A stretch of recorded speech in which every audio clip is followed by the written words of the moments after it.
Most people are familiar with the story of Ted Bundy, and even to this day, he seems to hold a fascination in the consciousness of popular culture. And part of me believes that that's because he touched a fragile part of the consciousness that we all fear, that monsters in society are amongst us and are hidden in plain sight. And if you're familiar with psychopathic terms, it's that his mask and covering up his own psychopathic ways was rather exceptional, maybe one of the best, which is quite scary. But no facade is uncrackable. And I'm going to discuss with you in this video today a few things that I think give Ted Bundy away. Ted was the brutal murderer of at least 30 young women across America in the 70s, but he probably had a lot more other unidentified victims, and he was noted for his apparent or alleged good looks, charisma, intelligence, and the audacity that he had in leading people in. One of the most famous lines that people said once Ted Bundy's, evil ways were exposed was, "I would have never thought he could do that." And that came from a lot of people who knew him quite well. He had a very convincing persona and mask of sanity, and a lot of psychopaths are adept in, putting across the fact that they are quote unquote normal people. It's what keeps them from having their covers blown and also enables their evil ways. And he betrayed himself just like everyone else to everyone that he would meet. But he's a standout just for how convincing and powerful his mask was. And like I said before, he was perhaps the most cleverly disguised and concealed serial killer there's ever been. He even worked on a suicide helpline, which is, dare I say, and this is just maybe a bit of dark humor, rather ironic that he spent his days trying to keep people alive and his nights taking people's lives away. And he actually worked alongside a woman named Anne Rue, and she actually described him as kind, caring, and thoughtful. And he would even walk her to her car at night to make sure she was safe, which poses a lot of interesting questions about how someone like his mind would function. One of the things that I actually like to do when I'm trying to profile a killer and get to the bottom of the motives of why they, committed these crimes is to try and actually profile the victims. Is there any similarities in the victims of a particular serial killer? And in Ted's case, yes, his victims were all very similar, down to the fact that they even all had dark hair. They were all young and attractive women. And then to analyze any sort of relationships that he would have had in his, day-to-day life with young, dark-haired, attractive women to try and see what was going on there. And I found some information that I thought was pretty interesting that I wanted to share with you guys. And I'm not sure if you knew about it before, maybe you have, but it was that Ted was very infatuated with a woman that he met at university named Stephanie Brooks. And she was apparently his dream girl, and he dated her for a year before she broke up with him. Apparently eventually seeing past this facade that he put on, which of course, if you're narcissistic in any particular way, is the biggest blow that somebody could give to you. Like I said, if you study narcissists or psychopaths or, cluster B type people, one of the worst things that you can do is see through their facade. And this particular woman that fit the profile of all his future victims was one of the only people in Ted's life that actually saw through his facade of being Mr. Exceptional. He did try and study very difficult subjects, and he put on this wonderful front of being this, good character. But when it came down to being in an intimate relationship where someone has to actually be vulnerable and see the real you, the person that was with him realised that he was not who he portrayed himself to be, which was probably a very fatal blow. Not enough, though, to suggest that he would go to the evil lengths that he did, But still, the fact that he was found out by this particular girl who fits the profile of his victims is quite interesting when you dig into his backstory. And apparently the rejection of this girl of his dreams really devastated Ted, and the fact that she saw through him and that he had no real action to back up the sort of image that he had created for himself. And it's actually interesting too, because Ted's not the only person that this sort of thing happened to and then led to a life of crime. Dennis Nielsen and Harold Shipman actually had a traumatic event as well in their early life that, sowed the seeds for the kind of things that they did later on. And of course, for any person with a fragile ego, rejection in particular can leave very deep wounds that have made them so scared of rejection for who they really are that they build this facade, narcissists. And then when somebody rejects them for who they really are after seeing through the facade, it further sort of backs up their belief of the fact that they're unlovable. And this could turn into victim mentality, which then turns into, maybe a hatred of other people, who knows. And crucially, all the young women he targeted resembled, like I said, the girl that rejected him. And then when we look into the modus operandi of Ted Bundy, there are some things that speak to me in terms of how he managed to, get away with a lot of what he was doing.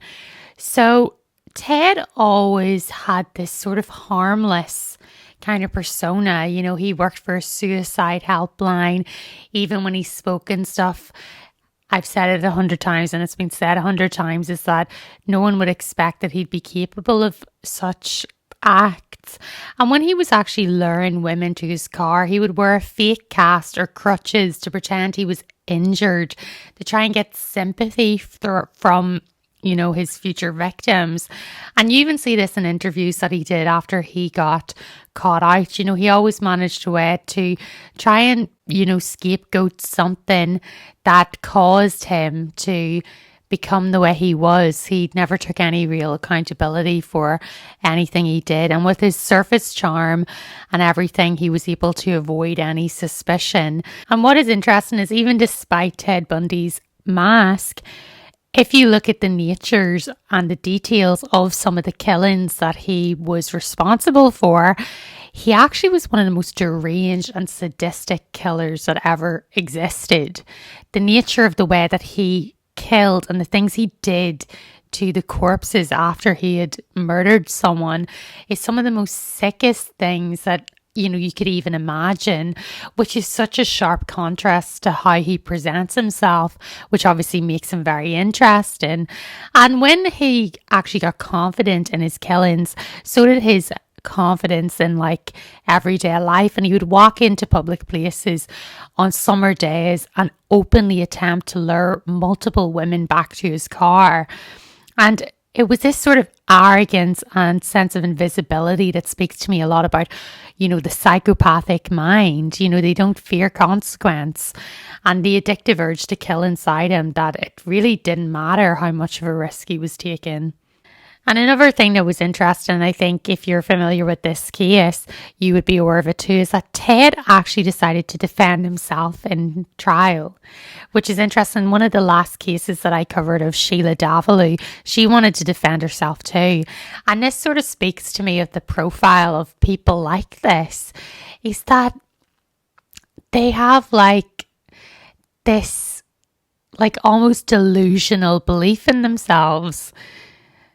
But also as well, they need that sense of control. And maybe as well, Ted and Sheila both, know themselves inside out to the point where they don't believe anyone could accurately defend how heinous they actually were. So it's left to their own, skills of, because they get away with everything before. They get away with, Jodi Arias wanted to defend herself as well, I think I read somewhere. And I think the reason why these psychopaths do this is because they're so used to fooling everybody, they don't think anybody else can fool people as accurately as they can. So there's been a lot of sort of discourse about the motivation of Ted Bundy's, reign of terror. But he never took any blame on himself. He projected blame onto the outside world for his actions. And he also was known to be very dishonest and lying in all aspects of his life. So it's very hard to be able to decipher what actually caused a lot of what he went through, and maybe as well some of the things that he might have went through in his formative years are so heinous that he can't even admit it to himself. But it's crazy, like, was it a sexual urge? Like, was this? But at the same time, I don't know, the way he went around things to fool everybody was just unheard of, and even his attitude and when he was caught was just so unusual. This is one of the most disturbed people that has ever existed, and it's probably why he's so fascinating. But when it comes to things that I picked up on in terms, just intuitively and just sort of from what I read in terms of like how someone like him would present themselves in everyday life, it does not seem right. It's almost like you look into his eyes and you can see that nothing's really there. Also, as well, these murders obviously took a long time to commit and to cover up and everything. Was there anyone that was actually that close to Ted at all that would have been like, he's been away for a very long time, or he disappears during the night? I feel like one of the things that could maybe hint that there is this sort of pathology in someone is a lack of closeness to anybody, and this is where these sort of feelings can begin to fester as well. But it's that lack of closeness that is sort of spoke to me, is that I feel like people like Ted, Jody, all these people, there's a wall up that no one can seem to penetrate. I feel like, there's someone that you can't figure out about these people, and it's probably because they don't want you to figure them out. So another question that I wanted to touch on Ted Bundy, of course, was the born or made question that pops up with a lot of these serial killers and psychopaths. And I've discussed this quite a bit on my channel, and I've been, under the impression that psychopaths are more born, sociopaths are more made. But in reality, I do believe that it's even more complicated than that. In Ted Bundy's case, it's a difficult question to answer because Ted Bundy lied about everything. He said in one interview his childhood was perfect. But when we dig a little bit deeper, there were unusual things that happened to him when he was very young. For example, he was born out of wedlock, and that actually led to him living with his grandparents under the illusion that they were his actual parents, while his mother lived with him under the illusion that she was his older sister. So to find out that his sister was his mother quite early in life, I can't even begin to imagine how much that would probably mess with your head. And also it's interesting because it, correlates with the fact that it was so easy for him to lie. If you'd been lied to your whole life, well, you'd believe the moral implications of lying weren't that severe.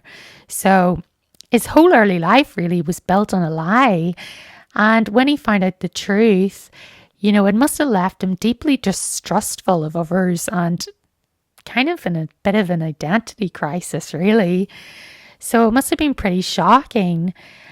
And also another thing, though, is that relatives of Ted observed how he could flip.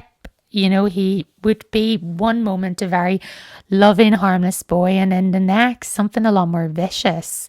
And he also was exposed to violent pornography at an early age, he says. So they are environmental factors that could have led him down the road towards psychopathy. But with someone who has already a genetic predisposition towards it, these early influences wouldn't have helped. They probably would have accelerated it, so it's hard to say whether these alone would have caused, what happened. It could have been a combination of both. And when he went to university as well, he had no stability in his life. And that obviously probably made him very bitter because he failed at pretty much everything. He was kind of grandiose, in his behavior, and that he would take on a very hard degree subject and he just wouldn't, be up to the mark. Unfortunately, some people are better at other things. But he took this very bad, and this sort of fake persona he created, because the real him was just, in his eyes, not worthy of existing. This fake persona, when he started dating this girl that rejected him and seen through it, was shattered, and that obviously left him very, very bitter, because that was probably the only thing he was really flying on at that point. And also the betrayal of his, parentage must have been pretty complicated too on him. And yeah, like with everything that happened with that girl in university, that was a real tipping point if you look chronologically, because then that's when he moved into psychopathic serial killer territory. But he can't blame his actions on other people, and he's totally responsible, and he chose to inflict the violence and suffering he did on other people. So it is pretty crazy. But the thing that's interesting as well is that a lot of discourse has been, centered around as well as motivation. But the truth of the matter is that, like I said, Ted lied all the time. So it's very hard to tell. But he did come up with some theories, such as his childhood, society, pornography, and other excuses and rationalizations.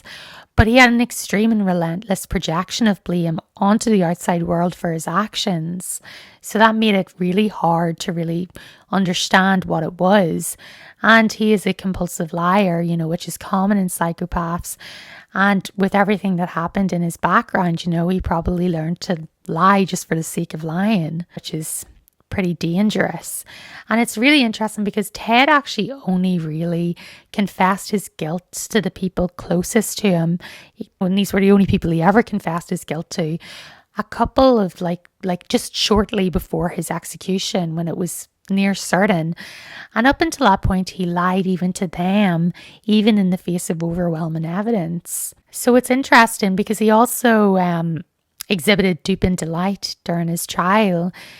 And, it showed that he took great pleasure in lying to people.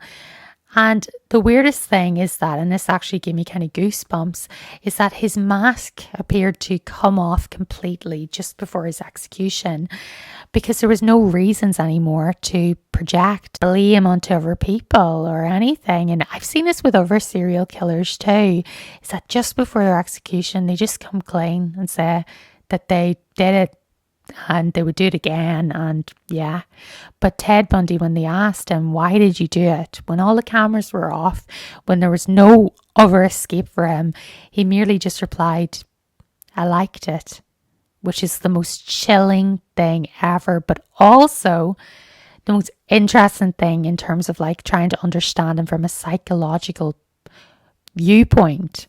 Was he evil? Was he angry? Or was it just something that gave him pleasure? Was it some sick paraphilia that he had? All these questions, can be raised when trying to understand probably the most prolific serial killer in history. But no matter what he said, he was someone who willfully chose to undertake evil acts and enjoyed killing and torturing people. And it's interesting because I believe that when we look at whether he was born or made, I think we as a society, it's a question we need to ask. Like, even though, yes, there could be a genetic preposition, and studies have shown that there is, or that there's some evidence towards it, what is the role that society plays in creating these kind of people? And that's not to take the blame off them, but it is a question that I wanted always to ask with my channel, is there a root cause, even though they don't deserve sympathy for their actions or anything, but we have to ask this question as a society. Like, and it's something that's the reason, it's one of the reasons why I created this channel, is that what are these people's stories and how did they end up like this, and are they born or made, and what would possibly make someone like this? Like, what would make someone resort to such evil? But we as a society should be asking these questions. And if there is a formula to what creates a killer, then uncovering it will save lives in the future. You know, they do say it's unlikely to be purely genetics, and we should come back to the pre-existing problems in this person's psyche and see the slight glimmers of more obvious issues combined with the environmental factors that just, you know, sets them over the edge. And if there is a genetic thing, and if we could